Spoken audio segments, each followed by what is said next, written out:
বিগত আমলে রাজ্যের পেনশনারদের জন্য ছিল পেনশন স্কিম, কিন্তু এবার নয়া পেনশন স্কিম আনলো বর্তমান সরকার। ইউনিফাইড পেনশন স্কিম নাকি ন্যাশনাল পেনশন স্কিম, সারা কি নেই কেন্দ্রের নতুন পেনশন প্রকল্পের? কেন্দ্রীয় কর্মীদের মন জিততে কি ব্যর্থ কেন্দ্রীয় সরকার? প্রশ্ন কিন্তু উঠছে, কারণ এই নতুন স্কিম নিয়ে মূলত সাড়া কম, এমনটাই কিন্তু এখনো পর্যন্ত যে উঠে আসছে। তবে সেই বিষয়ে আরো বিস্তারিত জানবো, টেলিফোন লাইনে যুক্ত হয়ে গেছে স্বপন বল, অবসরপ্রাপ্ত বাম কর্মচারী নেতা। আপনাকে প্রথমে নিউজ ভ্যানগার্ডের পর্দায় স্বাগত জানাচ্ছি। আপনাদেরকেও অনেক ধন্যবাদ জানাচ্ছি। এই যে ইউনিফাইড পেনশন স্কিম এরপর এবার ন্যাশনাল পেনশন স্কিম আনা হয়েছে, কি মনে হয় এই যে নতুন এই পেনশন স্কিম কতটা সাড়া পরিলক্ষিত হতে পারে, নাকি ব্যর্থ হচ্ছে এই বিষয়ে কেন্দ্রীয় সরকার? এটা একটু পেছন দিক থেকে বলতে হয়, যদিও সংক্ষেপেই বলবো, কারণ এতে খুব বেশি আলোচনা করার সুযোগ তো নেই। আসলে যে পেনশনের যে ব্যাপারটা, এটা পৃথিবীর প্রায় সমস্ত ব্যবস্থাতে, ধরুন পুঁজিবাদী ব্যবস্থাই হোক আর সমাজতান্ত্রিক ব্যবস্থাই হোক, কিংবা একসময় ভারতে যেটা ছিল মিশ্র অর্থনীতি, হ্যাঁ, অর্থাৎ এই সমস্ত ব্যবস্থাতেই শিক্ষক কর্মচারীদের অবসরকালীন সময়ে যে পেনশন দেওয়া, এটা বলা চলে যে সারা পৃথিবী ব্যাপী আছে। এমনকি ইদানিং পুঁজিবাদী দেশগুলোতে দেখলে দেখা যায় যে ওইখানেও মানে শিক্ষক কর্মচারী বা এমনিতে বৃদ্ধ যারা শিক্ষক কর্মচারী না, সাধারণ মানুষ, বেকার যারা, তাদেরকেও কিন্তু ভালো পরিমাণে পেনশনের মানে ব্যবস্থা আছে। আমাদের দেশে যখন অটল বিহারী বাজপেয়ীর নেতৃত্বে এনডিএ ওয়ান সরকার গঠিত হয়েছিল, তখনই যদি মানে স্মরণ থাকে তাহলে আমি একটু স্মরণ করিয়ে দিচ্ছি যে অর্থমন্ত্রী ছিলেন যশবন্ত সিনহা। এই যশবন্ত সিনহা তার যে বাজেট ভাষণ, এই বাজেট ভাষণে তাৎপর্যপূর্ণ একটা বাক্য তিনি উচ্চারণ করেছিলেন। উনি বলেছিলেন যে সরকারের পক্ষে এই যে পেনশনের একটা বিশাল দায়িত্ব, এটা আর দিন বহন করা সম্ভব হবে না। এখান থেকে কিন্তু শুরু। এরপরে তো আমরা দেখলাম যে মানে এনপিএস নামে শিক্ষক কর্মচারীদের পেনশনের যে সুযোগটা, এই সুযোগটাকে সংকুচিত করার জন্য এটা শুরু হয়েছিল 2003-এ প্রথম তামিলনাড়ুতে হয়। এরপরে 2004-এর 1 জানুয়ারি থেকে এটা কেন্দ্রীয় সরকার লাগু করে দেয়। ওইটাতে যে সিস্টেম ছিল, কোন সময় থেকে নিউ পেনশন স্কিম, কখনো ন্যাশনাল পেনশন স্কিম, এরকম মানে নামের পরিবর্তন হয়েছে, কিন্তু সংক্ষেপে বা অ্যাব্রিভিয়েশন যদি আমরা দেখি এনপিএস। এনপিএস যেটা ছিল, এটা ছিল এরকম যে কর্মচারী তার যে বেতন, বেতনের একটা অংশ পেনশন বাবদ মানে জমা দেবে, আর তার যে অ্যাপয়েন্টিং অথরিটি, অ্যাপয়েন্টিং অথরিটি আর একটা মানে পার্সেন্ট, কখনো 10%, শেষ পর্যন্ত এটা 14% হয়েছিল, এই টাকাটা জমা রাখবে।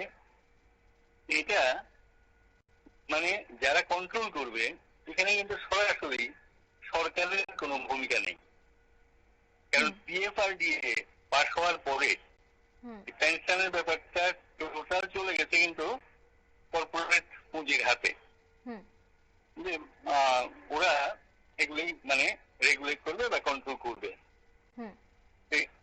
তখন থেকেই মানে পেনশনে যে সুনিশ্চিত যে অধিকার বা একটা পেনশন তো পাবোই, এই ভাবনাটা কিন্তু চলে যায়।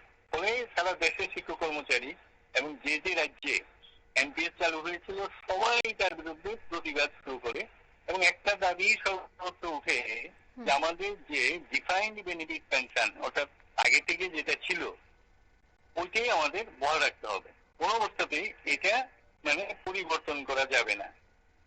আমরা দেখলাম যে সরকার এর প্রতি কোনো কর্ণপাত করছে না।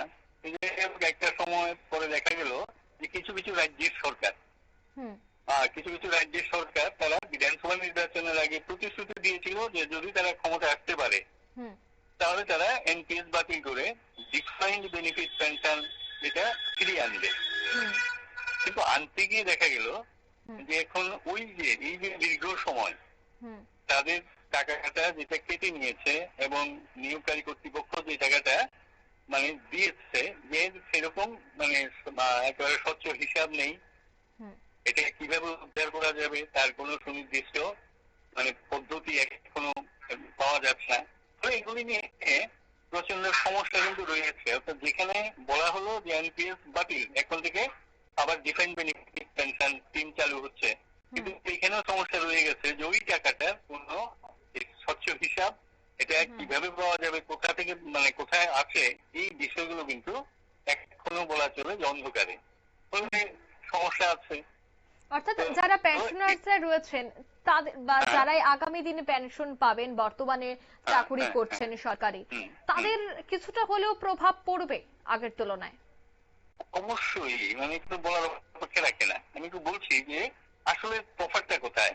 ধরুন ডিফাইন্ড বেনিফিট পেনশন যেটা, এটা হলো যে আমরা চাকরি করেছি, কাজ করেছি, যার যেটা মানে দায়িত্ব ছিল আমরা করেছি, এবং এই যে টোটাল আমাদের বলা চলে যে যৌবনের যে সময়টা, এটা আমরা দেশ ও জাতির সেবা করেছি এবং বেতনটা আমরা কিন্তু পেয়েছি এক মাস।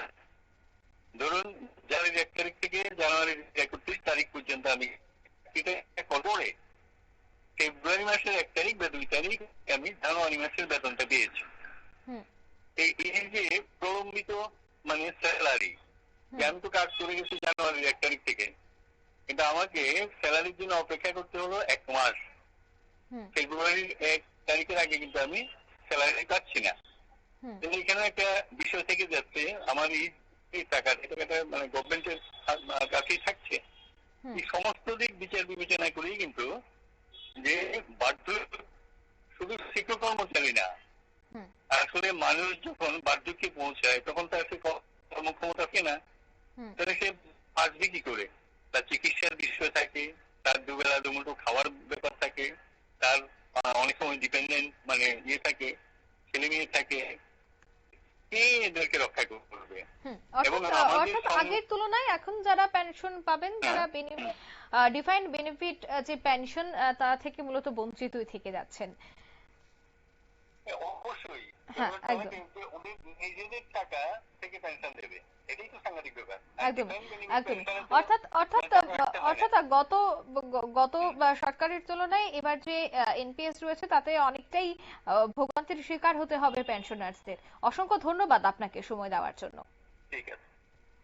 আমরা কথা বলছিলাম স্বপন বল, যিনি অবসরপ্রাপ্ত বাম কর্মচারী নেতা, এবং আমরা এই বিষয়গুলি নিয়ে আলোচনা করছি কারণ ইউপিএস এবং এনপিএস এর মধ্যে যে তফাৎ, আর তাতে কোনো ধরনের কি সমস্যায় বা কোনো ধরনের কোনো জায়গায় কি বঞ্চিত হচ্ছেন পেনশনার্সরা, সে বিষয়গুলি নিয়েই কিন্তু আমরা বিস্তারিত আলোচনা করছি। এবং ডিফাইন্ড বেনিফিট যে পেনশন, তার থেকেই মূলত বঞ্চিত হচ্ছে বর্তমান পেনশনার্সরা বা যারা এখন চাকরি করছেন, যারা আগামী দিনে পেনশন পাওয়ার সময় তাদের বিভিন্ন দিক থেকে পিছিয়ে পড়তে হবে, সে অভিযোগটাই কিন্তু করলেন অবসরপ্রাপ্ত বাম কর্মচারী।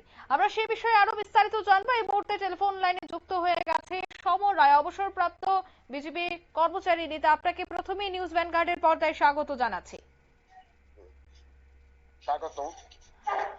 অভিযোগ রয়েছে বিশেষ করে বাম কর্মচারীরা যারা অবসরপ্রাপ্ত পেনশনার, তাদের অভিযোগ হচ্ছে যে ইউপিএস এর বদলে যে এনপিএস চলছে, অর্থাৎ বর্তমান যে পেনশন স্কিম চলছে, তাতে ডিফাইন্ড বেনিফিট পেনশন মূলত একটা বড় বিষয় হয়ে দাঁড়িয়েছে এবং বর্তমানে এই স্কিমের আওতায় অনেক ক্ষেত্রেই অসুবিধার মুখে পড়তে হচ্ছে পেনশনার্সদের। কি বলবেন এই বিষয়টায়? না দেখুন, সত্যি কথা বলতে কি, এই যে নতুন ট্রান্সফার পলিসি যেটা করা হয়েছে, এটা অনেকেই বুঝতে পারছে না। এটা অত্যন্ত লোভনীয় ঘটনা। এই কারণে বলবো, সরকার অনেক ভেবেচিন্তে আগে যেটা ইপিএফ 90 স্কিম ছিল তার থেকে এটা অনেক অনেক বেশি আপনি লাভবান। কারণ এটা অ্যাকচুয়ালি এরা অনেকে মনে করছে যে যার ইপিএফ, যার স্যালারি থেকে যে টাকাটা কাটা যাবে, এটা শেয়ার বাজারে খাটাবে। কিন্তু প্রকৃতপক্ষে এটা যে নিউ যে পেনশন স্কিম চালু করেছে, তার টাকার অনেক secure Sarkar government of India নিয়েছে। সেক্ষেত্রে পেনশন যেটা আগে ছিল আমাদের ইপিএফ পেনশন স্কিম, নতুন রেগুলেটরি পেনশন স্কিমে সেটাকে আবদ্ধ করার ফলে যেমন জুট মিলের যারা তাদের বেতন থেকে যেটা আগে কাটা হতো 25% অনলি, এখন যে পেনশনের টাকাটা কাটা হচ্ছে তাতে আমাদের যারা এমপ্লয়ি যারা পেনশনে যাবেন পরে দেখবেন এরা চক্রবৃদ্ধি হারে পেয়ে এদের প্রায় স্টেট গভর্নমেন্টের এমপ্লয়ি থেকেও কাছাকাছি তাদের পেনশন হবে। এদিক থেকে রেগুলেটরি পেনশন স্কিম অত্যন্ত লোভনীয়। এটা অনেকে বুঝতে পারছে না, বিষয়টা কিন্তু অনেকটা গভীরে গিয়ে চিন্তা করতে হবে, তাহলে পেনশনটা খুব ভালো হবে আর কি। কিন্তু কিন্তু অভিযোগ রয়েছে যে বেতনের টাকা দিয়েই তো পেনশন দেওয়া হয় বা জমানো হতো, কিন্তু এটা সব জায়গায় সেখানে ওয়েলফেয়ার নেই, বোঝানো যাচ্ছে না, হয়তো বিরোধীরা অনেকভাবে সেটাকে ব্যাখ্যা দিচ্ছে, কিন্তু তাও আমি মনে করি ইপিএফ পেনশন স্কিম থেকে অনেক অনেক বেশি ভালো পেনশন স্কিম চালু করেছে নিউ পেনশন স্কিম। সংযোগ সংকুচিত করতে কতটা বর্তমান পেনশন স্কিম কার্যকরী বলে আপনি মনে করছেন?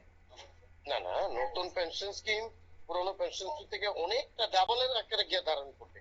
এটা হয়তোবা মনে করছে তাদের যে টাকাটা এটা শেয়ার মার্কেটে খাটিয়ে তাদের কোনো গ্যারান্টি তারা পাচ্ছে না বলে মনে হয়, কিন্তু প্রকৃতপক্ষে তাদের গ্যারান্টি রয়েছে, কারণ রিজার্ভ ব্যাংক অফ ইন্ডিয়া তার অনুমোদন দিয়েছে।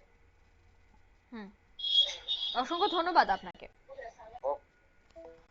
আমরা কথা বলছিলাম পেনশন স্কিম নিয়ে, কারণ বর্তমান যে পেনশন স্কিম রয়েছে সেই পেনশন স্কিমে সারা কি নেই কেন্দ্রীয় নতুন এই পেনশন প্রকল্পের এই বিষয় নিয়ে বিস্তারিত আলোচনা, কিন্তু একের মত হচ্ছে যে ডিফাইন্ড বেনিফিট পেনশন পাচ্ছেন না তারা, আবার অন্যের মত হচ্ছে বর্তমান কেন্দ্রীয় সরকারের যে পেনশন স্কিম রয়েছে তাতে অনেকটাই লাভবান হবেন পেনশনার্সরা।